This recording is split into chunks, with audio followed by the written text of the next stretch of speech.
Hey everybody, I'm Stuart, and I'm so glad you're here as we continue to talk about all things relationships and sex. Did he just say sex? Yes, you heard me right. We're talking about dating, relationships, sex, and the complicated stuff that comes with it. Things like the red flags we want to notice and avoid, the respect we want to give and receive from others, and the relationships we want to have with people who care about and support us. Why? Because we believe church is one of the best places to have conversations like this.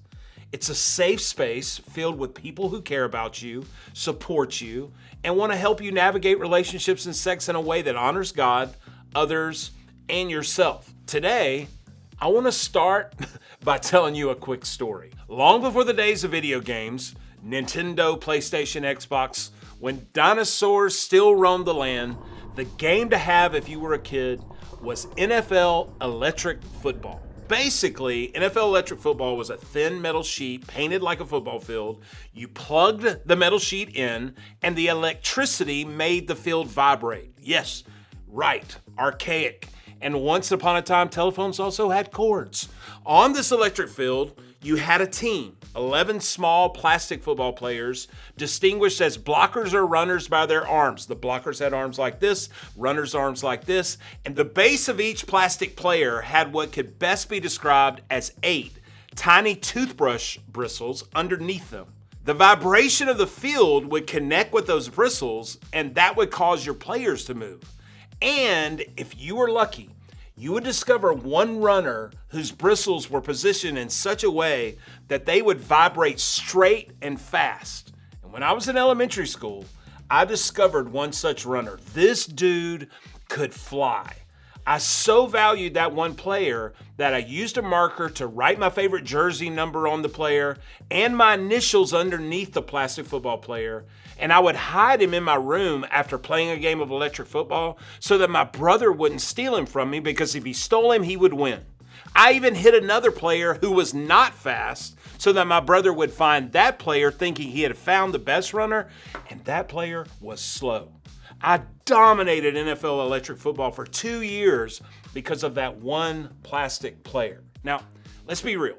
It would be way weird, completely weird, at my age, if I still had that plastic football player hidden somewhere. What was so valuable to me as a kid doesn't and shouldn't hold as much value to me now. Think of something that mattered a lot to you when you were in elementary school. You know what's interesting? Those things had a ton of value when you were younger, but as you've grown up, that's probably changed. One day, it was your most prized possession, and the next, it wasn't. And just like that, you didn't care about it as much. It stopped adding value to your life. I think that's because we usually determine something is valuable based on what it can give us in return. I'm going to show you some items, and I want you to think about if this item has a ton of value to you. Ready? Here we go.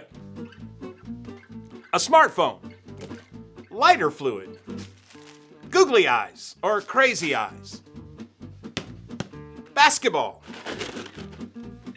peanut brittle, Minecraft, the puzzle, a longboard, taxes and W-9 forms, a CD player, a really cool book bag, $50. I'm sure some of these things are valuable or relevant to you right now. They're things that benefit you in some way. But the things you see that you don't value, those things really don't do much for you. They aren't adding much to your life right now, are they? Sometimes, without realizing it, we treat the people in our lives the same way. When they can do something for us or give something back to us, we consider them valuable or important. But when they don't, well, that's when we begin to treat them like they've lost their importance. Now, I know we might not all be doing this, or maybe some of us are without even realizing it. Still, it's important to talk about because it's a big deal, especially when it comes to things like dating and sex. Because the way we treat the people we're interested in or spending time with really matters. And here's the thing. It's perfectly okay when someone stands out to you or catches your attention or you find them attractive. But let's be honest, Is there a line that you can cross that becomes disrespectful and dishonoring to another person? We might be tempted to talk about the people we're attracted to in ways that aren't valuing to them. We may say things about their bodies and personalities that aren't all that respectful, both to their faces and behind their backs. We might even choose to keep thinking about them in ways that don't value them. Those are the kinds of thoughts we wouldn't want them, or let's be honest, anyone to know about. These thoughts might be red flags, signals to you to check in and ask yourself, is this thought valuing the other person? Or maybe you've taken it a step further and you've asked someone to send pictures or participate in behavior that you know doesn't show them value. Or you might treat the person you're attracted to in a way that makes you feel good, even if you know it might not make them feel good. You flirt with them, you tease them, you talk to them in a way that doesn't benefit anybody but you. In all those situations, we're not thinking about how it makes the other person feel. We're just thinking about ourselves. No matter how it happens, the truth is this: when we don't treat others like they have value, we wind up treating them like objects instead of people. Objects that might have meant a lot to us when we first caught feelings or started talking. Objects that now just don't seem to have the same value when they're not giving us what we want. And even saying that feels icky. Deep down, all of us want to be valued.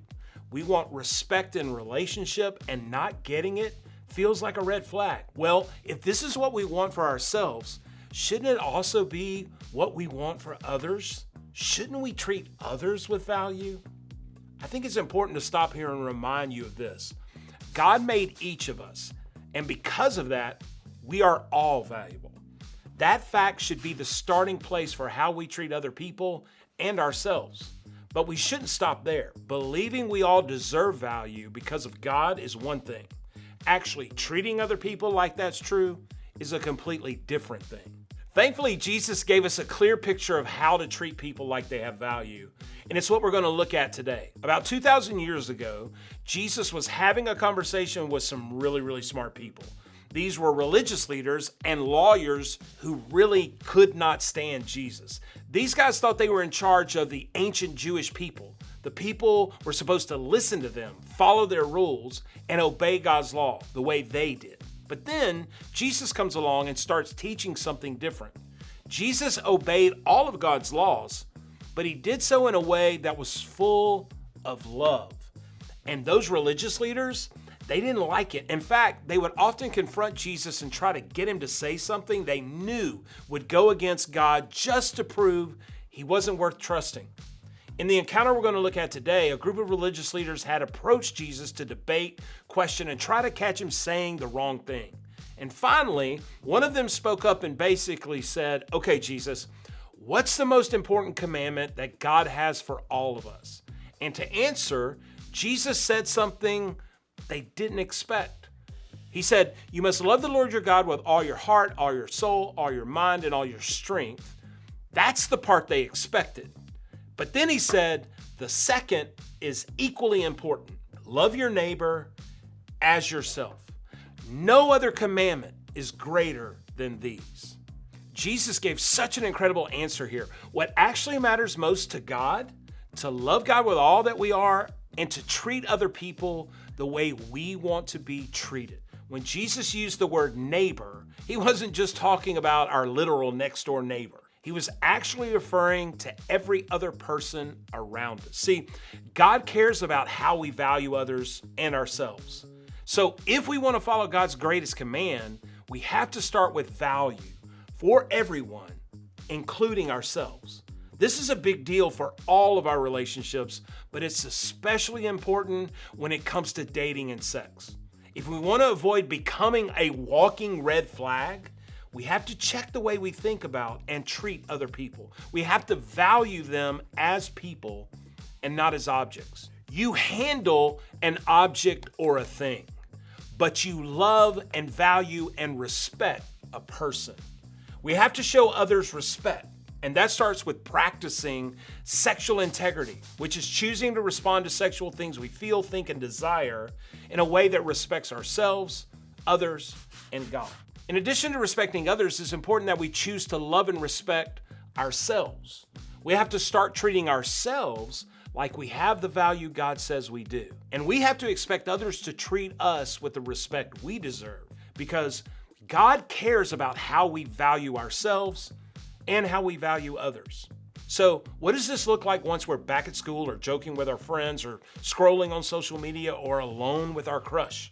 When we're tempted to make jokes or participate in behaviors or treat someone else a certain way just to get what we want in return? What can we do to treat ourselves and others with value and respect? Here are 3 questions I think you can ask. First, the red flags. Do you believe that we all have value to God, others, and ourselves? Before we can treat others like they have value, we have to first believe that we deserve to be treated well ourselves. If you don't respect yourself and your own body, it's going to be really, really hard to value others or to know what it means to be valued by someone else. Here's a great test. What do you think about yourself when you look in the mirror?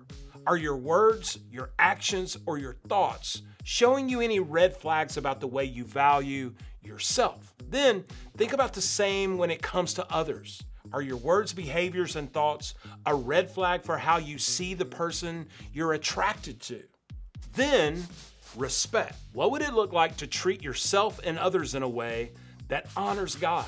Consider what it might look like to make a change, both in the way you respect yourself and the way you respect others. Maybe you ask someone to stop talking to you the way they do, or you block those people on social media who ask for pictures you don't want to send. Or you end a relationship that isn't respecting your boundaries. That's not being rude or unkind. It's respecting yourself. And then you can do the same for someone else. Maybe you stop making jokes about their bodies, or leading someone on by flirting for attention, or pressuring someone to do something they aren't ready or willing to do. Whatever it might be for you, find ways to treat other people in ways that honor God every day. And lastly, relationships. Who can you talk to for help? Maybe some of you aren't sure what it looks like to value yourself or someone else. Find a trusted adult to help you navigate what that means for you. For others of you, you might be struggling. You may feel like you don't have value because of the way someone else has treated you. You've had boundaries crossed and things happen that you didn't ask for or approve of. And because of that, you're really struggling to see how anyone could value you, including yourself. If that's you, please know this: you have value. What happened to you or the choices you've made, don't take that away. My prayer today would be that you take the brave step to talk to an adult that you trust. This could be a parent, a family member, a coach, a teacher, or even a counselor. Your small group leader would also be a great person to start a conversation with about this very thing. They love you, they value you, and they want you to find the help you deserve. Remember, God cares about how we value ourselves and how we value others. When we learn to love, value, and respect ourselves, we'll be able to do the same for others. Your group is a great place to start practicing this. When you go to groups, I want you to think about the way you can value the other people in your group by listening to them, encouraging them, and keeping your circle a safe space for everyone to share and grow when it comes to things like valuing others.